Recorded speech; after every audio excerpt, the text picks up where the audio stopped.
السلام عليكم ورحمة الله وبركاته. أهلا وسهلا بكم أعزائي طلاب المرحلة الإعدادية. أهلا وسهلا بكم في الدرس الثالث من دروس الوحدة الثالثة، وهو أول درس بعد جلاء الحملة الفرنسية على مصر. الدرس بعنوان ثورة الشعب المصري وتولية محمد علي حكم مصر. مين هو محمد علي وإزاي تولى حكم مصر وإيه الدنيا اللي كانت موجودة أساسا قبل تولية محمد علي حكم مصر. قال لي هنا شهدت مصر العديد من الصراعات بعد جلاء الحملة الفرنسية عن مصر ما بين ثلاث قوى. القوى اللي كانت موجودة بعد جلاء الحملة الفرنسية عندي الإنجليز، عندي المماليك، عندي الدولة العثمانية نفسها. شهدت هذه الفترة حالة من الاضطرابات والفوضى والصراعات على السلطة، زي ما قلنا، ما بين المماليك، ما بين العثمانيين، ما بين بريطانيا أو الإنجليز. طيب لماذا كانت هذه الصراعات؟ لو قال لي كده بما تفسر صراع ما بين الثلاث قوى دول على الحكم، ليه المماليك وليه العثمانيين وليه الإنجليز أو ليه بريطانيا؟ أولا بالنسبة للمماليك رأوا أنهم أحق بحكم مصر لما بذلوه من كفاح ضد الحملة الفرنسية حتى جلاء الحملة الفرنسية. طب بريطانيا؟ قال لي ده أصلا الحملة الفرنسية لفتت أنظار العالم كله، خاصة بريطانيا، إلى أهمية موقع مصر الجغرافي، خاصة إن بريطانيا كانت لها مصالح كبيرة جدا في آسيا، خاصة في الهند. كانت فرنسا عايزة تقطع الطريق ما بين بريطانيا وما بين مستعمراتها في الهند. فرأت بريطانيا أهمية موقع مصر الجغرافي. طب والدولة العثمانية؟ مصر أصلا تابعة للدولة العثمانية. يبقى هنا لما نشوف الصراع ما بين الثلاث قوى دول على تولية أو على حكم مصر، المماليك والعثمانيين وبريطانيا. هنا طبعا خلاص استقرت مصر تابعة للدولة العثمانية، هي الأحق. مصر من الأساس دولة عثمانية، فبدأت الدولة العثمانية تستعيد حكم البلاد. لكن حصلت مشكلة رهيبة جدا، إن الولاة عجزوا عن دفع رواتب الجنود المتأخرة. طب عملوا إيه يعني لما عجزوا عن دفع رواتب الجنود المتأخرة؟ قال لي قاموا بفرض الضرائب والإتاوات على الأهالي. طيب هنا لو قال لي ما النتائج المترتبة على فرض الضرائب والإتاوات على الأهالي، هقول له هنا آثار السخط العام للشعب المصري وقيامهم بثورة ضد الولاة، أهمها كانت ثورة الشعب سنة 1804. يبقى هنا لماذا قام الشعب المصري أو الشعب وجه عام قيام ثورة ضد الولاة في مارس 1804؟ هقول له بسبب فرض الضرائب والإتاوات على الأهالي، وده كان بسبب عجز الولاة عن دفع رواتب الجند المتأخرة.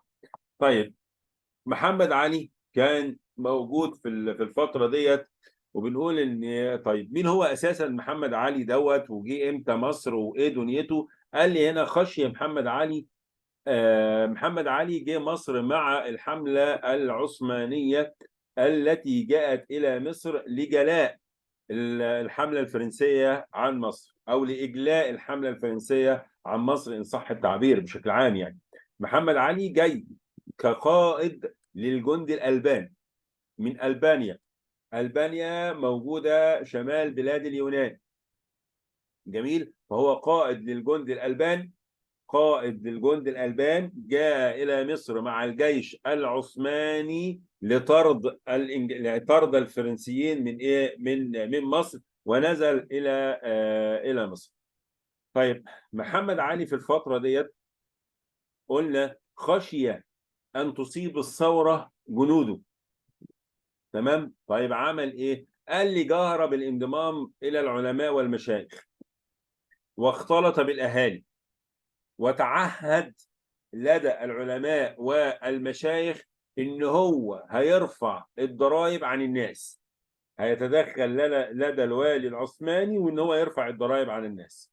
طيب كانت نتيجة الحوار ده ايه؟ كانت نتيجة الحوار ده ان هو انضمامه للعلماء والمشايخ واختلط مع الاهالي، وان هو هيبذل قصارى جهده لرفع الضرائب عن الناس. قال لي هذه السياسه اكسبت محمد علي عطف الشعب المصري وثقه الزعماء. طب وايه كمان؟ قال لي بداوا ينظرون اليه كرجل عادل يكره الايه؟ يكره الظلم. طب ده ايه كمان؟ قال لي ده محمد علي قال لهم يا جدعان احنا ايه، انا مش طامع في السلطه، ولوا خورشيد باشا الايه؟ الحكم. طيب ولكن فرأوا انه غير طامع في السلطه. طب عملوا ايه؟ قال لي قرروا في 13 مايو 1805 اجتمعوا في بيت القاضي، تمام، اللي هي دار المحكمه، في بيت اسمه بيت القاضي. قرروا عزل خورشيد باشا الوالي العثماني في الوقت ده، وتوليه محمد علي بدلا منه. خلي بالي ده هنا الشعب المصري او زعماء الشعب المصري اول مره يختاروا حاكم. محمد علي هو اول حاكم ياتي بناء على رغبه الشعب المصري، تمام. طيب فهنا اجتمعوا في دار المحكمه، قرروا عزل خورشيد باشا وتوليه محمد علي بدلا منه. بس كده؟ قال لي لا، اخذوا عليه العهود والمواثيق، اتفقوا كده معاه. تعالى يا عم محمد علي، انت مش هتحكم مع نفسك. اولا هتسير بالعدل، ثانيا الا يبرم امرا الا بمشورتهم، يعني ما يعملش اي حاجه الا بعد الرجوع اليهم. ماشي؟ الا بعد الرجوع ايه؟ الا بعد الرجوع ليهم. طب محمد علي هيوافق على كده؟ اه، وافق محمد علي على هذا الشرط. هنا تدخل الزعماء في إدارة البلاد. دي هتأثر بعد كده، طبعا هتأثر بعد كده. طبعا في 9 يوليو أصدر السلطان العثماني فرمان تضمن عزل خورشيد باشا وتثبيت محمد علي واليا على مصر. في البداية كان السلطان العثماني رافض، لأنه هو مدرك من هو محمد علي، ما هي أطماع محمد علي في حكم مصر. ولكن هنا برغبة من الزعماء وبرغبة من الشعب المصري وإصرارهم على تولية محمد علي حكم مصر، أصدر السلطان العثماني فرمان. يعني إيه فرمان؟ قال لي يعني قرار عثماني لا رجعة فيه. بإيه؟ قال لي بعزل خورشيد باشا وتثبيت محمد علي حاكما على إيه؟ حاكما على مصر. زي ما قلنا إن محمد علي هو أول حاكم يأتي في تاريخ مصر، تمام، بناء على رغبة الإيه؟ رغبة زعماء الشعب ورغبة الشعب المصري. طيب محمد علي أصبح واليا على مصر. طب احنا في أول الحصة واحنا بنتكلم كنا قلنا إن في مطامع في حكم مصر من المماليك ومن الإنجليز. طب هيسيبوه؟ قال لي لا، محمد علي تعرض ل4 مشكلات هامة جدا. إيه المشكلات دي؟ أولهم محاولة نقله من مصر عام 1806، يعني بعد نقله بسنة. طب المشكلة الثانية قال لي حملة فريزر. مالها حملة فريزر؟ جاءت ليه؟ التخلص من محمد علي. يبقى كده عندي 1 و2 محاولة نقله من بريطانيا، طبعا تدخلت للسلطان العثماني وهنتكلم عليها دلوقتي. الحاجة الثانية وهي حملة فريزر، وهي حملة إنجليزية. طب الثالثة قال لي الزعامة الشعبية. الزعامة الشعبية؟ ازاي تبقى الزعامة الشعبية مشكلة لمحمد علي؟ هنتعرف عليها. طب رابع حاجة ايه هي؟ قال لي رابع حاجة التخلص من المماليك. يلا بينا نشوف كيف وطد محمد علي سيادته على مصر. اولا لم ترضى بريطانيا بسهولة جدا لتولية محمد علي. طب عملت ايه؟ قال لي سعت لتولية محمد بيك الألفي وهو من المماليك. اشمعنى؟ قال لي ده موالي للايه؟ لبريطانيا، علشان تطمن على مصالحها الايه؟ الاقتصاديه. هي فاهمه ايضا محمد علي ده كان عامل ازاي. يبقى ارادت، هنا لما يقول لي بما تفسر، ارادت بريطانيا نقل محمد علي وتوليه محمد بيك الالفي، قال لي حتى تطمئن على مصالحها الايه؟ مصالحها الاقتصاديه. وتدخلت لدى السلطان العثماني واقنعت السلطان العثماني بعزل محمد علي وتوليه محمد بيك الالفي او اي ولي اخر، مش مهم، اهم حاجه محمد علي يمشي من الحكم. طيب هل وافق السلطان العثماني؟ طبعا هنا الحوار ده جاء على هوا ايه؟ على هوا من السلطان العثماني اللي اصلا في البدايه ما كانش عايز يولي محمد علي، فاستجاب السلطان العثماني لبريطانيا وارسل اسطولا يحمل فرمان بنقل محمد علي واليا على ولايه سالونيك في مقدونيا شمال بلاد اليونان، مع تسليم السلطه دون معارضه الى والي عثماني جاء مع الاسطول. الكلام ده امتى؟ 1806. طيب ايه موقف الزعامه الشعبيه؟ دي الزعامه الشعبيه اللي هي ولت محمد علي، قال لي رفضت الزعامه الشعبيه ووقفت بجانب محمد علي وتدخلت لدى السلطان العثماني واصرت على محمد علي، فرضخ السلطان العثماني وتخلى عن فكره عزل محمد علي من ولايه مصر مع وتثبيته عليه. خلي بالي كده، الزعامه الشعبيه ده تاني موقف تقفوا مع محمد علي. الموقف الاولاني وهو توليته حكم مصر، الموقف الثاني في محاوله نقل. طيب يا سيدي تعال نشوف كمان المشكله الثانيه. المشكله الثانيه وهي حمله فريزر. مين فريزر ده؟ قال لي ده كان قائد الاسطول الانجليزي. الحمله دي جت لمصر امتى؟ 1807، يعني بعد محاوله نقله بسنه كمان. تمام. طيب بالفعل جاءت حملة فريزر، نزلت إلى مدينة الإسكندرية ووصلت إلى مدينة رشيد. وهنا طبعا إيه أسباب حملة فريزر في الأساس؟ قال لي هنا توتر العلاقة بين السلطان العثماني وبريطانيا. ليه؟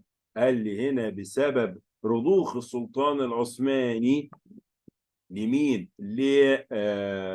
للزعامة الشعبية، ورفضه طبعا لمطالب الإنجليز، فتدهورت العلاقة بين بريطانيا والسلطان العثماني.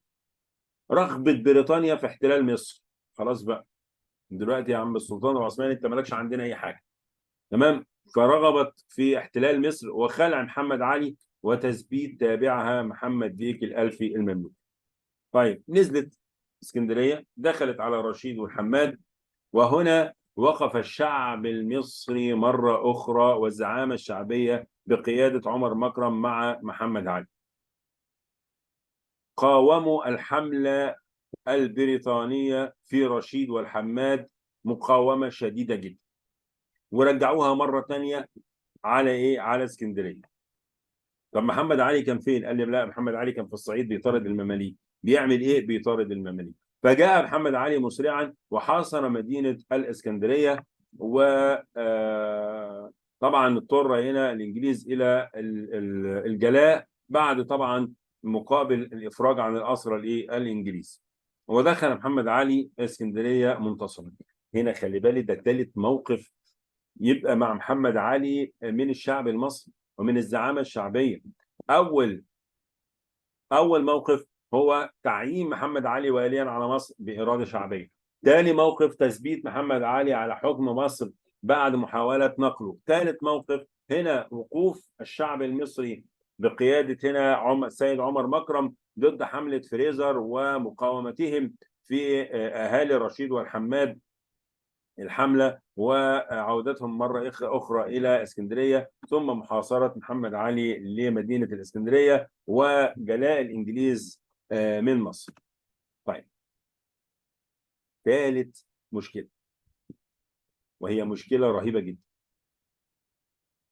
يخليك تدرك مدى ندالة محمد علي ومدى طمع محمد علي في حكم مصر. مدى طمع محمد علي في حكم ايه؟ في حكم مصر. طيب القضاء على الزعامة الشعبية اللي وقفت معاه. أدرك محمد علي قوة الزعامة الشعبية ممثلة في السيد عمر مكرم ودورها الكبير جدا في تولية الحكم والقيود التي فرضتها عليه عند قبول الولاية. قال لي خلي بالك الزعامة الشعبية لما قالت لمحمد يا علي، يا محمد يا علي هتتولى حكم مصر، قال لهم ماشي. هتحكم بالعدل، ماشي. ألا تبرم أمرا إلا بعد الرجوع إلينا. قال لك لا، محمد علي هنا أراد الانفراد بالحكم دون وصاية أو رقابة شعبية من أحد. طب إيه اللي حصل؟ مش الزعامة الشعبية ديت كانت يعني مترابطة مع بعضيها؟ لا، ده هنا كان في انقسام ما بين القيادة الشعبية حول تقدير مكانة السيد عمر مكرم، فأخذ منافسوه يدسون له عند محمد علي، فانتهز محمد علي الفرصة وخلع عمر مكرم من نقابة الايه، من نقابة الأشراف، وإبعاده إلى دمياط، وأيضا عزل السيد عبد الله الشرقاوي من ايه، من منصبه. يبقى هنا اسباب القضاء على الزعامه الشعبيه هي رغبه محمد علي في الانفراد بالحكم دون وصايه او رقابه من احد. نجح في ذلك بسبب الانقسام اللي كان ما بين الزعامه الشعبيه على تقدير عمر مكرم، وانتهت الفرصه ونفى السيد عمر مكرم بعد خلعه من نقابه الاشراف وابعاده الى دمياط عام 1809. طبعا وقلنا زي ما قلنا كده، والسيد عبد الله الشرقاوي خلعوا من منصبه. طيب، المشكله الرابعه وهي من اخطر المشكلات التي واجهت محمد علي، وهم المماليك. المماليك اللي كانت مصر تحت حكمهم، المماليك الذين تولوا شياخة البلد ايام الدولة العثمانية، المماليك الذين تولوا إدارة الأقاليم، المماليك الذين أرادوا السيطرة على مصر. لماذا أراد محمد علي التخلص من المماليك؟ أراد التخلص من المماليك لكي ينفرد بحكم مصر دون منافسة من أحد. طبعا انتهز الفساد وإن المماليك كانوا مصدر قلق، فحرمهم محمد علي من المناصب الرفيعة في الدولة زي إيه؟ زي مشيخة البلد، وبدأ يطاردهم ويتخلص منهم نهائيا في مذبحة الايه، مذبحة القلعة الشهيرة، واللي دعا ليها المماليك في القلعة طبعا للاحتفال بخروج ابنه طسن لملاقاة محمد بن عبد الوهاب او الحركة الوهابية في الجزيرة العربية. طبعا اول لما دخلوا وسلموا اسلحتهم، هنا طبعا راح ايه، قفلوا عليهم الابواب وامر العساكر او الجنود بتوع ان هم يدبحوا ايه، يدبحوا فيهم. وتخلص محمد علي من المماليك في مارس 1811. هنا استطاع احدهم فقط هو السيد امين بيك، اللي استطاع الهروب من هذه المذبحه وغادر البلاد.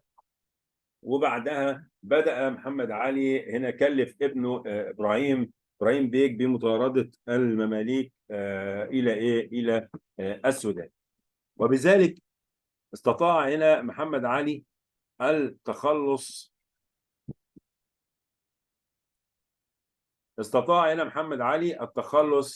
من إيه؟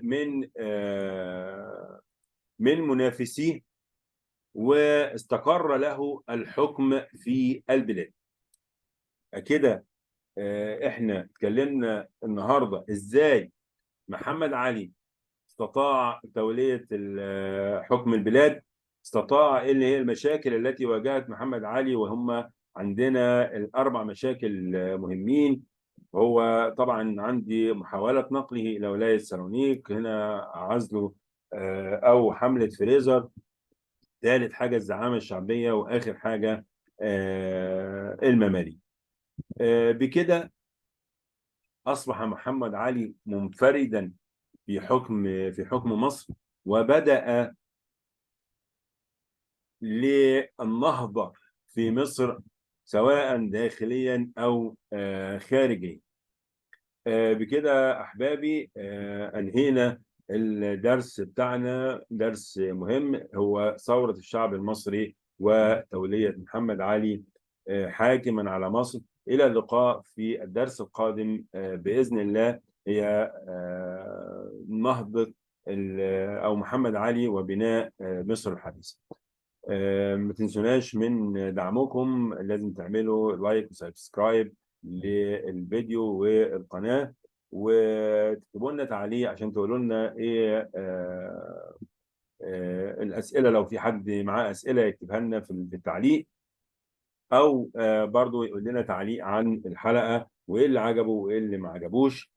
شكرا لكم احبابي الكرام، كان معكم مستر احمد حمدي البحيري. السلام عليكم ورحمه الله.